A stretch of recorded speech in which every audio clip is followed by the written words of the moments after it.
Hello and welcome to Inspiro educators. आप सभी लोगों का हार्दिक अभिनंदन और स्वागत है इंस्पायरो एजुकेटर्स में। आज का जो क्लास है, जैसा कि हम लोगों का जो एक निश्चित प्रोग्राम चल रहा है जियोग्राफी स्पेशल प्रोग्राम के अंतर्गत, और इस प्रोग्राम के अंतर्गत या इस कोर्स के अंतर्गत हम लोग सीखने वाले हैं जियोग्राफी से रिलेटेड कुछ प्रमुख कॉन्सेप्ट या इम्पोर्टेंट कॉन्सेप्ट, या फिर कह सकते हैं कि जियोग्राफी में वो सभी चीजें हम सीखने वाले हैं जो आने वाले गवर्नमेंट एग्जाम में या अन्य किसी भी एग्जाम में आपसे पूछे जाने वाले हैं। अगर हम जियोग्राफी स्पेशल प्रोग्राम की बात करें तो इसके बारे में आप सभी लोग परिचित हैं, तभी तो यहाँ तक पहुँचे हुए हैं। और इस प्रोग्राम के अंतर्गत हम लोग जियोग्राफी से रिलेटेड जो भी महत्वपूर्ण प्रश्न या जो भी महत्वपूर्ण क्वेश्चन जिस भी टॉपिक से पूछे जाते हैं, उन सभी टॉपिक्स को डिस्कस करने वाले हैं जो आपके अलग अलग गवर्नमेंट एग्जाम, चाहे वो टीजीटी हो, चाहे पीजीटी हो, यूपी पीसीएस हो या नेट जेआरएफ के बच्चों के लिए तो ज्योग्राफी जब आप किसी का पर्टिकुलर सब्जेक्ट है तो उसके लिए इम्पोर्टेंट है ही, उसके लिए ये उपयोगिता रखता ही है।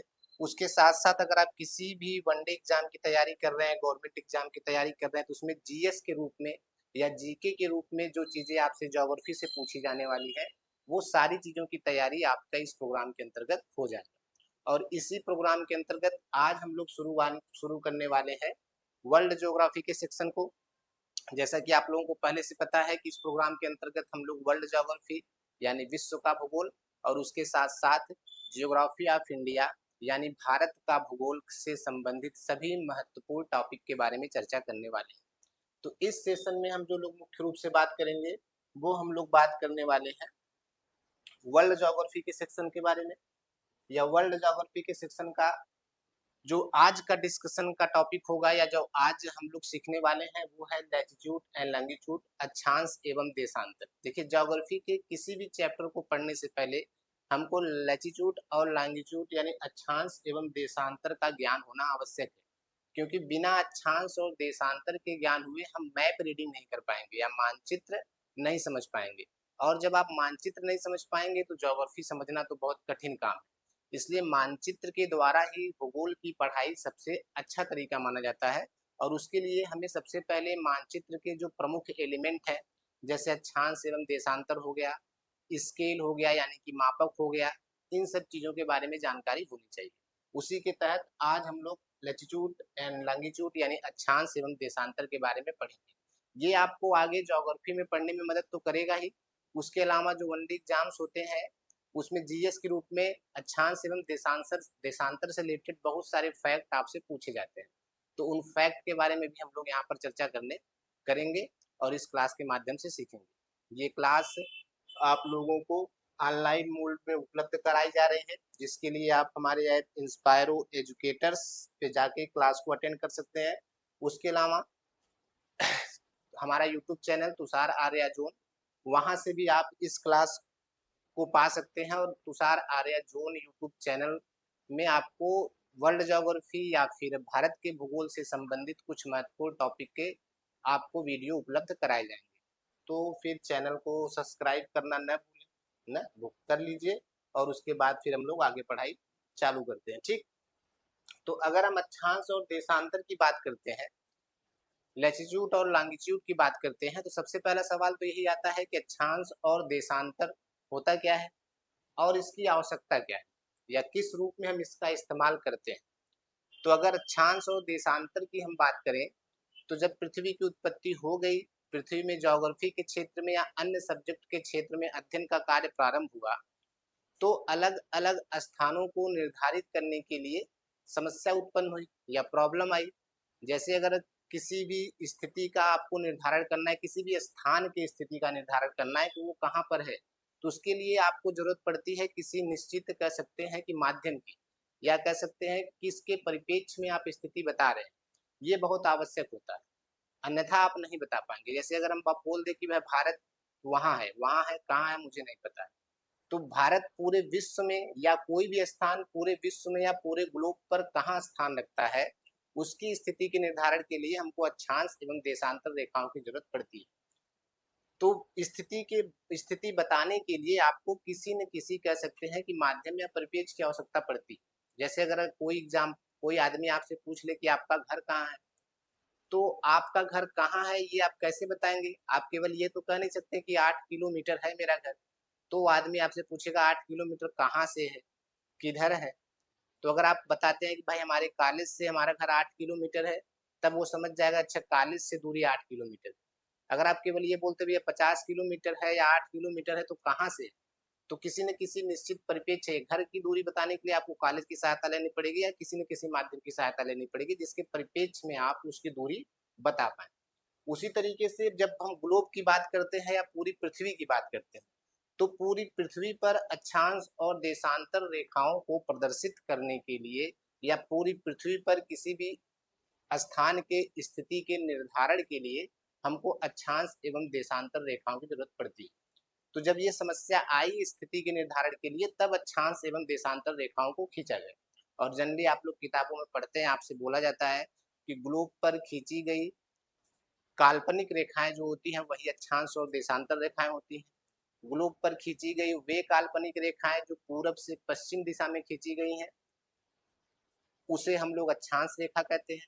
जबकि वो काल्पनिक रेखाएं ग्लोब पर जो उत्तर से दक्षिण या उत्तरी ध्रुव को दक्षिणी ध्रुव से मिलाकर खींची गई हैं उसे हम लोग देशांतर रेखा कहते हैं। ग्लोब क्या होता है? ग्लोब से भी आप लोग परिचित होंगे या नहीं है तो फिर देख सकते हैं। ग्लोब मुख्यतः क्या होता है कि पृथ्वी का प्रतिरूप होता है। जो आपका वास्तविक पृथ्वी है, तो वास्तविक पृथ्वी का एक प्रतिरूप हूबहू पृथ्वी का प्रतिरूप ही क्या कहलाता है? ग्लोब कहलाता है। जैसे कि ये ग्लोब रखा है यहाँ पर, ये देखिए, ये आपका क्या है? ग्लोब है। यह ग्लोब क्या है? आपकी समझिए यही ग्लोब पूरी पृथ्वी है।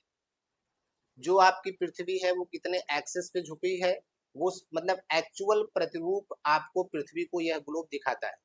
और इस ग्लोब पर महाद्वीप, महासागर की स्थिति भी एक्चुअल प्रदर्शित की गई है कि एक महाद्वीप से दूसरे महाद्वीप की दूरी क्या है, एक देश से दूसरे देश की दूरी क्या है, महासागर का एरिया कितना है, स्थलीय भाग का एरिया कितना है। ये सारी चीजें आपको इस ग्लोब पर देखने को मिल जाएंगी। और इसी ग्लोब पर आप देखेंगे तो लाइन खींची गई, एक ऐसे सीधी सीधी और एक ऐसे ऐसे ढेर सारी। तो इन्हीं रेखाओं को हम अक्षांश और देशांतर कहते हैं। इनको किस लिए खींचा गया है? ताकि आप किसी भी स्थान की स्थिति का निर्धारण कर सके और बता सके। लेकिन वर्तमान समय में इन अक्षांश एवं देशांतर रेखाओं का प्रयोग और भी कई सारी चीजों के निर्धारण के लिए किया जाता है। तो वो किन किन चीजों के निर्धारण के लिए किया जाता है, इनकी क्या क्या उपयोगिता है, क्या क्या विशेषता है, इन सब चीज के बारे में हम लोग आज के क्लास में डिस्कस करने वाले हैं। इसलिए धैर्य पूर्वक क्लास में बने रहिए और धैर्य पूर्वक वीडियो को देखते रहिए और ध्यान से बातों को सुनते रहिए। छोटी छोटी बातें हैं, अगर एक बार आपको कॉन्सेप्ट क्लियर हो गया तो फिर समझिए कोई भी चीज भूलने वाला आपको नहीं है। ज्योग्राफी जो है वो समझ लीजिए कि बस आसपास की चीजों को देखने का साइंस है। बोला गया है कि geography is the science of observation. Geography is the science of observation. और मतलब कि जो आप आसपास चीजें देख रहे हैं उसी को हम लोग, उसी का साइंस या उसी का विज्ञान आपका क्या कहलाता है? भूगोल कहलाता है। तो आपको बस चीजों को देखना है और सुनना है ध्यान पूर्वक, बाकी चीजें आपको धीरे धीरे समझ में आ जाएंगी। तो अगर हम आगे बढ़ते हैं क्लास में, सबसे पहले समझते हैं कि अक्षांश एवं देशांतर रेखाओं को किन रूपों में खींचा गया है, कैसे इनका कह सकते हैं कि इनको अप्लाई किया गया है ग्लोब पर, उसको समझने का प्रयास करते हैं। तो ग्लोब क्या होता है ये आपको पता है? ग्लोब क्या होता है ये हमको पता है, या कह सकते हैं कि आपको पता है। ग्लोब पृथ्वी का एक वास्तविक प्रतिरूप होता है जिसमें अक्षांश एवं देशांतर रेखाओं के सहारे पृथ्वी के विभिन्न भागों को दर्शाया जाता है, जिससे हमें पृथ्वी के एक वास्तविक स्वरूप या रियल स्वरूप के बारे में पता चलता है। तो सबसे पहले अक्षांश एवं देशांतर रेखाओं को खींचने के लिए सबसे पहले क्या किया गया कि पृथ्वी को बीचों बीच से, यानी कि जो जिस एक्सिस पर पृथ्वी झुकी हुई है, इस जिस एक्सिस पर पृथ्वी झुकी हुई है उसके एक एक्सिस को आप लोग नॉर्थ पोल और दूसरे एक्सिस को साउथ पोल कहा गया। यानी इसके ऊपर वाला जो पॉइंट होगा ये आपका नॉर्थ पोल होगा, यानी उत्तरी ध्रुव, और ये आपका साउथ पोल होगा यानी कि दक्षिणी ध्रुव। ठीक है, देखिए कापी कलम लेके बैठिए भाई, क्योंकि बहुत सारी चीजें ऐसी होंगी जो मैं केवल बोलूंगा, लिख नहीं पाऊंगा ना। लिख नहीं पाऊंगा मतलब बहुत सारी चीजें कितनी हम आपको नोट नहीं करा पाएंगे। तो इसलिए आप लोग सुनते रहिए और लिखते रहिए। इसको बोलते हैं उत्तरी ध्रुव, इसको बोलते हैं दक्षिणी ध्रुव।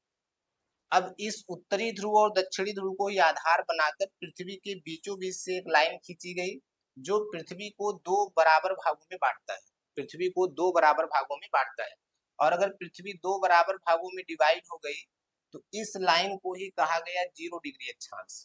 क्या कहा गया? 0 डिग्री अक्षांश। यह लाइन उत्तर से पूरब से पश्चिम दिशा में खींची गई, पूरब से पश्चिम दिशा में खींची गई। तो 0 डिग्री अक्षांश को ही वर्तमान समय में आप विषुवत रेखा के नाम से जानते हैं। किस नाम से जानते हैं? विषुवत रेखा के नाम से, या फिर इसी को हम लोग भूमध्य रेखा भी कहते हैं, और इसी को आप लोग इंग्लिश में इक्वेटर भी बोलते हैं।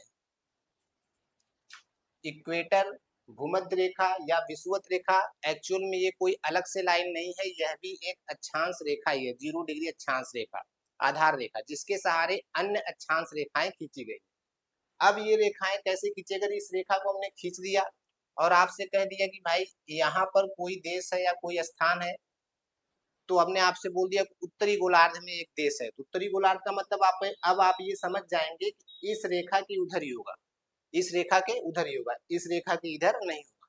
इसकी इतनी स्थिति तो कंफर्म हो जाएगी। देखिए, रेखा के इस साइड का जो आधा गोला भाग है या आधी पृथ्वी है, इसको हम लोग नॉर्थ हेमिस्फीयर बोलते हैं। नॉर्थ हेमिस्फीयर यानी कि उत्तरी गोलार्ध। और भूमध्य रेखा के दक्षिण का जो भाग है, इसको हम लोग साउथ हेमिस्फीयर बोलते हैं। हेमिस्फीयर मतलब गोले का आधा भाग, या फिर इसको बोलते हैं दक्षिणी गोलार्ध। पृथ्वी गोल है ऐसा माना जाता है ना, तो आधा गोला भाग दक्षिणी गोलार्ध, जो दक्षिण में पड़ता है वो दक्षिणी गोलार्ध, जो उत्तर में पड़ता है वो उत्तरी गोलार्ध। ये सिंपल सी बात है, इतना आप लोग समझ गए।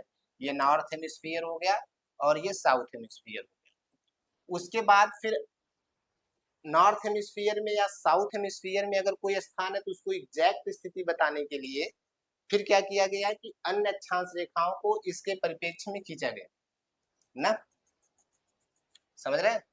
इसके समानांतर ही ढेर सारी अक्षांश रेखाएं खींची गई। कितनी खींची गई अभी आपको हम बताते हैं, ठीक है? या कितनी अक्षांश रेखाएं होती है ये भी आपको, ये तो आप लोग जनरली पढ़े होंगे, लेकिन जो बच्चे पहली बार पढ़ रहे हैं उनके लिए मैं इसलिए सारी चीजें डिटेल में बता रहा हूँ। और जो बच्चे थोड़ा बहुत जानते हैं वो धैर्य पूर्वक इसको देखते रहे, उनको जरूर कुछ न कुछ नई चीजें सीखने को मिलेंगी।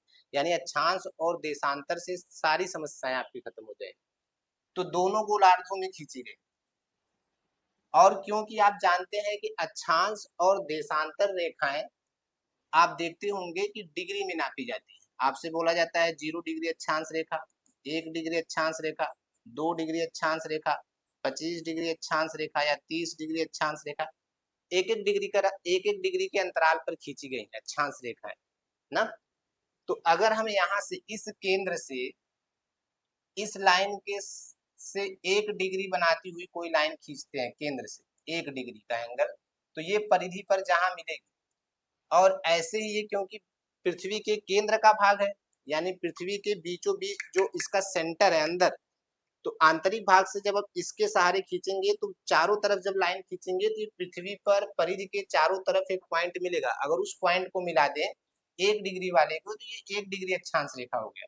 वैसे ही फिर 2 डिग्री लाइन खींचेंगे तो 2 डिग्री वाले को बनाएंगे तो 2 डिग्री अक्षांश रेखा खींचा जाएगी ना।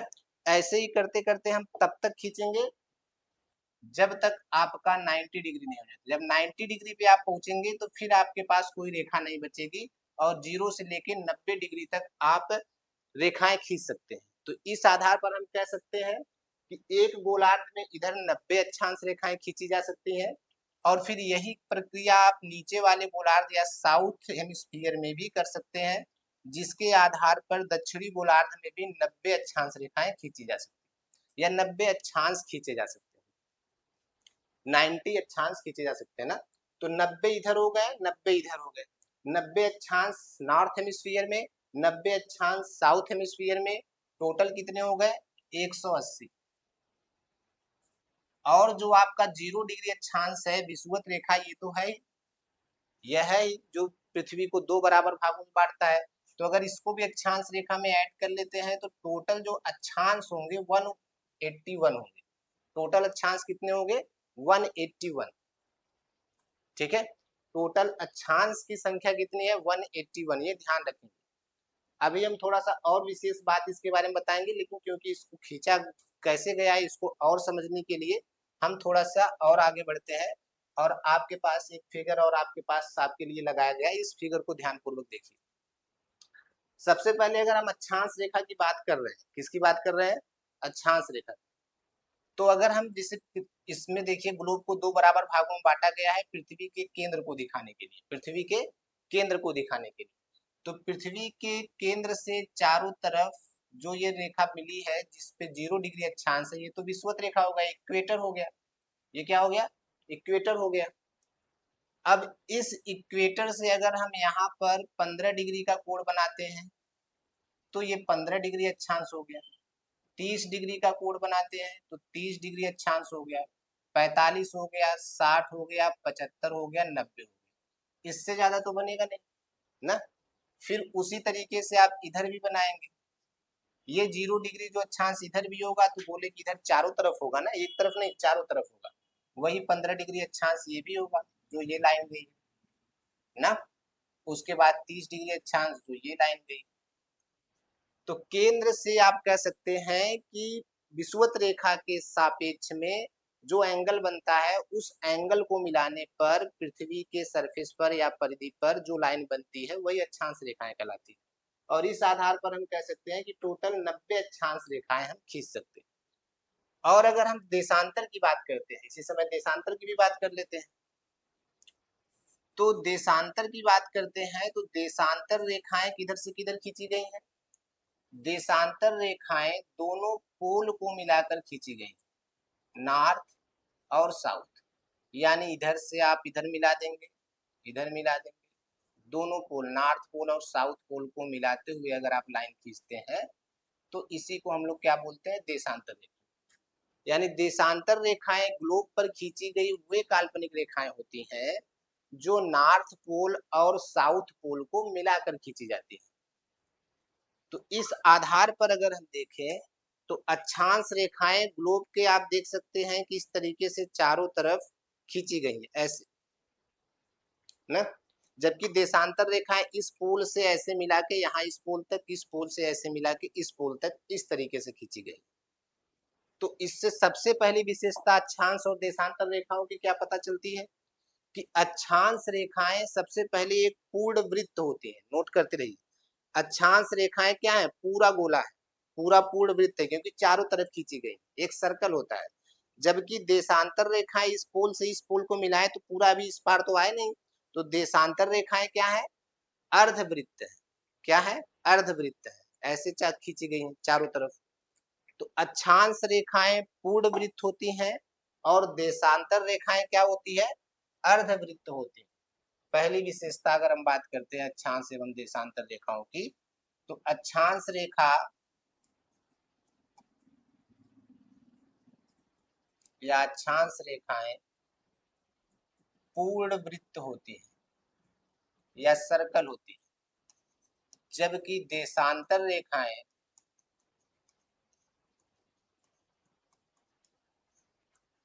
अर्धवृत्त होती है। इस आधार पर हम कह सकते हैं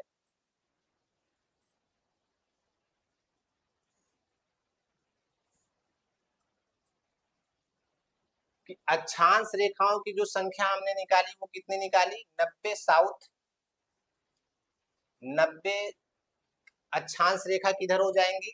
नॉर्थ हेमिस्फीयर में, और 90 किधर हो जाएंगी? साउथ हेमिस्फीयर में। तो टोटल कितनी हो जाएंगी? 180, 180 अक्षांश हो जाएंगे। प्लस एक अगर आप और ऐड करते हैं विषुवत रेखा को या भूमध्य रेखा को या 0 डिग्री अक्षांश को तो टोटल 181 अक्षांश हो जाएंगे। कितने हो जाएंगे? 181 अक्षांश। तो अगर आपसे एग्जाम में पूछा जाता है कि अक्षांश की संख्या कितनी है ग्लोब पर, तो अक्षांश की संख्या टोटल हो गया 181, 181। लेकिन कभी कभी एग्जाम में पूछा जाता है कि अक्षांश रेखाएं कितनी है। ध्यान देंगे, ये बहुत ही इंपॉर्टेंट चीज आपको बता रहे हैं। अक्षांश रेखाएं कितनी है, तो अगर रेखा की बात करते हैं तब फिर यह संख्या घट जाती है और यह हो जाती है 179। क्यों घट जाती है? क्योंकि दो अक्षांश ऐसे होते हैं जो कोई रेखा नहीं होते बल्कि पॉइंट होते हैं, और वो दो अक्षांश कौन से होंगे, जो ध्रुवों पर होंगे। 90 डिग्री अक्षांश जो होगा, यानी 90 डिग्री अक्षांश जो आपका नॉर्थ पोल होगा और 90 डिग्री अक्षांश जो आपका साउथ पोल पे होगा, वह एक पॉइंट के रूप में है। इसके ऊपर एक पॉइंट ये और एक पॉइंट ये, यही 90 डिग्री अक्षांश है। जबकि इसके बाद वाले फिर उसके बाद आपको सर्कल के रूप में या रेखा के रूप में मिलेंगे। ठीक है, तो अगर अक्षांश रेखाओं को पूछा जाता है तो अक्षांश रेखाओं की संख्या 179, अक्षांश की संख्या केवल पूछा जाता है तो 181, 181, 181। ठीक है, अब अगर हम देशांतर की संख्या की बात करें कि देशांतर की कितनी संख्या होती है, तो देशांतर रेखाएं आप जान रहे हैं कि यह एक सर्कल है, सर्कल का पॉइंट है। जैसे कि अगर हम इसको समझना चाहें तो अगर हम मान लीजिए कि पोल बीच में, इधर इसको उल्टा कर लें, यहाँ पर आपका नॉर्थ पोल है। क्या है? नॉर्थ पोल है। ठीक है, और इसी के चारों तरफ देशांतर रेखाएं खींची गई और ये जाके फिर उस पार में साउथ पोल से मिल जाएंगी। किससे मिल जाएंगी? साउथ पोल से। तो आप जानते हैं कि सर्कल के केंद्र पर 360 डिग्री का एंगल होता है, और अगर हम एक एक डिग्री के अंतराल पर खींचेंगे तो टोटल कितने लाइनें खींचेंगे? 360। अगर 360 डिग्री है और एक एक डिग्री के अंतराल पर आप खींच रहे हैं, टोटल कितनी लाइन खींचेंगे? 360। तो इस आधार पर हम कह सकते हैं कि जो देशांतर रेखाएं हैं उनकी संख्या 360 होती है। उनकी संख्या कितनी होती है? 360 होती है। ठीक, और देशांतर रेखाओं में जो जीरो डिग्री अक्षांश है, जीरो डिग्री अक्षांश, इसके जस्ट अपोजिट में कौन सा होगा? 180 डिग्री अक्षांश। तो अगर आपसे अक्षांश रेखाओं की संख्या कितनी है? 180, लेकिन 180 कभी भी आपको अक्षांश मिलेगा नहीं, क्योंकि 90 इधर है, 90 इधर है। तो फिर 90 आपको लिखा रहेगा 1 से लेके 90 तक नॉर्थ और 1 से लेके 90 तक साउथ ना। उसी तरीके से देशांतर रेखाएं को जब 0 डिग्री जो अक्षांश 20 से खींचा गया है, ये दो बराबर भागों में बढ़ता है। इसको बोलते हैं पूर्वी गोलार्ध। इस वाले एरिया को क्या बोलेंगे? पूर्वी गोलार्ध। और इस वाले एरिया को क्या बोलेंगे? पश्चिमी गोलार्ध। पूर्वी गोलार्ध और पश्चिमी गोलार्ध। तो पूर्वी गोलार्ध में 180 खींची जाएंगी, पश्चिमी गोलार्ध में 180 खींची जाएंगी। जैसे अगर ये ग्लोब है तो इसका आधा भाग ये है, 0 डिग्री मान लीजिए यहाँ से खींचा गया है। ठीक है, 0 डिग्री इधर से इधर, तो आधा इधर खींचे जाएंगे 180, 180 इधर खींचे जाएंगे। ठीक है, तो टोटल 360 हो जाएंगे। तो जो 180 आप कह सकते हैं कि ईस्ट वाला होगा, तो और 180 कौन सा होगा? साउथ। 180 कौन सा होगा? South, sorry west. ईस्ट और वेस्ट, ईस्ट और वेस्ट, देशांतर की बात कर रहे हैं। तो ईस्ट और वेस्ट 180, 180 ईस्ट देशांतर रेखाएं, 180 वेस्ट देशांतर रेखाएं। तो दोनों को मिलाकर कितनी हो जाएंगी देशांतर रेखाएं? 360। ये क्लियर? इतना आपको उम्मीद करते हैं समझ में आ गया होगा कि ये अक्षांश एवं देशांतर रेखाएं किस रूप में आपके पास खींची गई। अब आते हैं फिर से हम इस फिगर पे और फिर और प्रॉपर्टीज को समझने का प्रयास करते हैं। देखिए, अगर हम अक्षांश रेखा की बात करते हैं तो ये इक्वेटर है आपका। इक्वेटर के समानांतर ही अक्षांश रेखाएं खींची गई हैं पृथ्वी के चारों तरफ, क्योंकि एक ही साइड आपका दिख रहा है। जैसे इस वाले फिगर में अगर देखें तो देखिए इस तरीके से ये अक्षांश रेखाएं खींची गई हैं पृथ्वी के चारों तरफ। इसमें ध्रुव को दिखाने का प्रयास किया गया है आपके पास। इसी ध्रुव से आप देख रहे हैं कि चारों तरफ देशांतर रेखाएं खींची गई। क्या खींची गई है? देशांतर रेखाएं, जो चीजें आपको बता दी गई। और अक्षांश रेखाएं इसी ध्रुव के चारों तरफ सर्कल में खींची गई। किसमें खींची गई है? सर्कल में। ठीक है, इतना तो आप समझ रहे हैं। तो जो अक्षांश रेखाएं होंगी वो पूर्ण वृत्त है, जबकि देशांतर रेखाएं क्या है? अर्धवृत्त। अब अगर हम बात करें कि जो अक्षांश रेखाएं हैं वो एक दूसरे के क्या होंगी? समानांतर होंगी। क्या होंगी? समानांतर। दूसरी विशेषता, अक्षांश रेखाएं एक दूसरे के समानांतर खींची जाती है। एक दूसरे के क्या होती है? समानांतर। मतलब एक अक्षांश से दूसरे अक्षांश की दूरी हर जगह पर, हर पॉइंट पर बराबर होती है। हर पॉइंट पर क्या होती है? बराबर होती है। एक अक्षांश रेखा दूसरी अक्षांश रेखा से मिलती नहीं। जबकि अगर हम देशांतर रेखाओं की बात करते हैं तो देशांतर रेखाओं की दूरी हर पॉइंट पे बराबर नहीं होती है ना। देशांतर रेखाएं क्योंकि नॉर्थ पोल से साउथ पोल को मिला के खींची जाती है, तो जैसे जैसे वो पोल की तरफ जाएंगी, ध्रुव की तरफ जाएंगी, चाहे नॉर्थ पोल की तरफ चाहे साउथ पोल की तरफ, वैसे वैसे उनकी दूरी कम होती जाएगी। और इस आधार पर आप देखेंगे कि जो सबसे अधिक दूरी होगी अक्षांश रेखाओं की वो होगी विषुवत रेखा पे। कहाँ होगी? विषुवत रेखा पे। यहाँ से नॉर्थ पोल से आप खींचेंगे यहाँ साउथ, तो जैसे जैसे आप दोनों ध्रुवों को मिलाना है, तो अगर हम विषुवत रेखा से ध्रुवों की तरफ बढ़ते हैं, चाहे नॉर्थ में चाहे साउथ में, विषुवत रेखा से ध्रुवों की तरफ बढ़ते हैं नॉर्थ या साउथ में, तो देशांतर रेखाओं के बीच की दूरी क्या होगी? घटती जाएगी। क्या होगी? घटती जाएगी, है ना। जैसे यही देख लीजिए, ये देशांतर रेखा है, तो अगर मान लीजिए आपका विषुवत रेखा है, तो आप देख रहे हैं जैसे जैसे ध्रुव की तरफ बढ़ेंगे तो ये दोनों को ध्रुव पे जाके मिलना है, तो इनकी दूरी क्या होगी? घटती जाएगी। यहाँ पर भी आप सब देख सकते हैं, ये इक्वेटर है यानी विषुवत रेखा है, और ये देशांतर रेखाएं हैं, तो इनको आके ध्रुवों पर मिलना ही है। ध्रुव पर क्या है? मिलना है। तो ध्रुवों की तरफ बढ़ने पर देशांतर रेखाओं की दूरी क्या होगी? घटती जाएगी। नोट करते रहिएगा। पहला पॉइंट फिर क्या नोट करेंगे? देशांतर रेखाओं में सर्वाधिक दूरी या सबसे अधिक दूरी कहाँ पर होती है? विषुवत रेखा पर। और विषुवत रेखा से जैसे हम ध्रुवों की तरफ बढ़ते हैं, चाहे नॉर्थ पोल की तरफ चाहे साउथ पोल की तरफ, वैसे वैसे देशांतर रेखाओं के बीच की दूरी घटती जाती है। जबकि अक्षांश रेखाओं की, दो अक्षांश रेखाओं के बीच की दूरी हर जगह बराबर होती है। वो दोनों रेखाएं एक दूसरे के समानांतर होती है, एक दूसरे के समानांतर होती है। ठीक है, अगर इतना बड़े समझ गए हैं तो फिर और थोड़ा सा आगे हम लोग बढ़ते हैं, नेक्स्ट पॉइंट देखते हैं।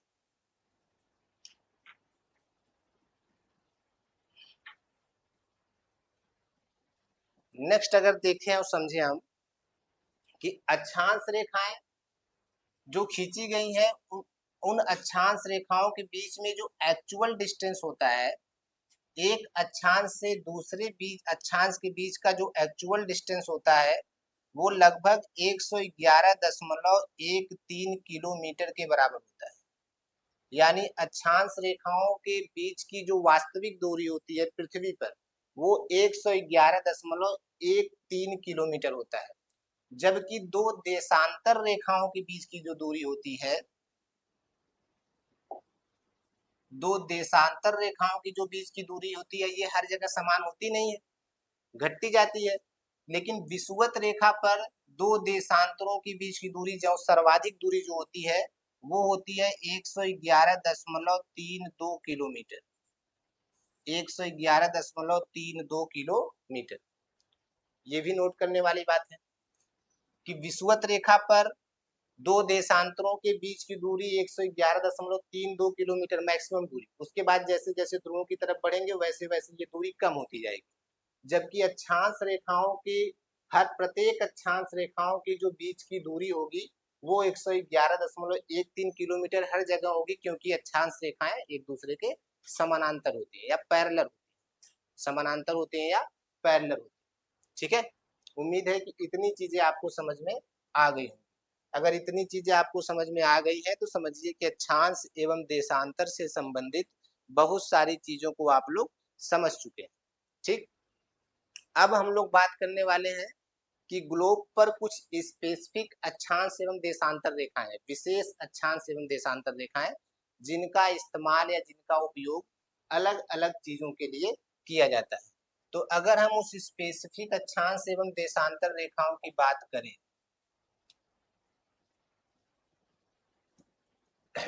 तो उसको जरा ध्यान से देखिए।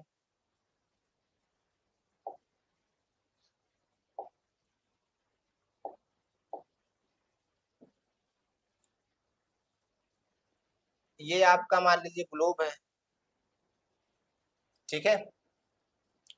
तो पहली जो स्पेसिफिक लाइन है आपको पता है, उसे हम लोग कहते हैं 0 डिग्री अक्षांश रेखा, जिसे अभी अभी आपने सीखा कि इसे विषुवत रेखा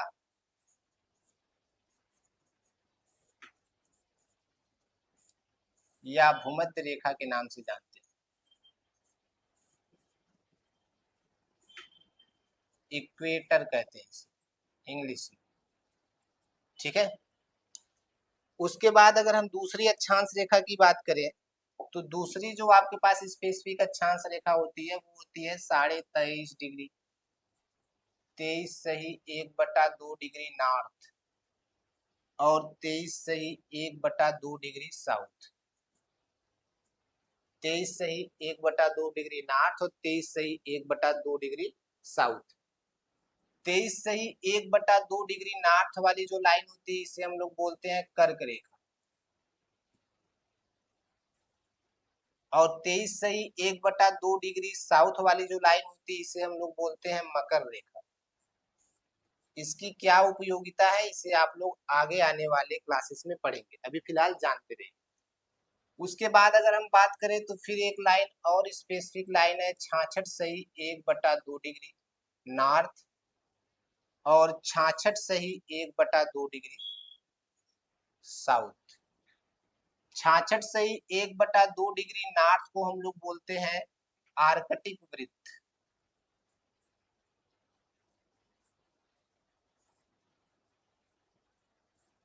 और 66 सही 1/2 डिग्री साउथ को हम लोग बोलते हैं अंटार्कटिक वृत्त।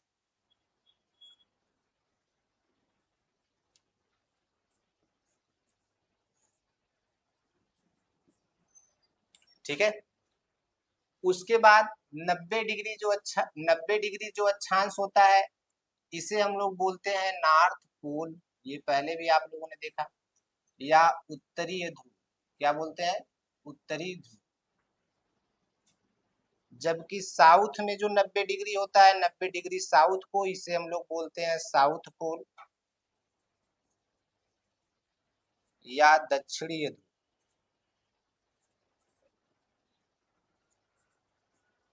साउथ पोल या दक्षिणी ध्रुव।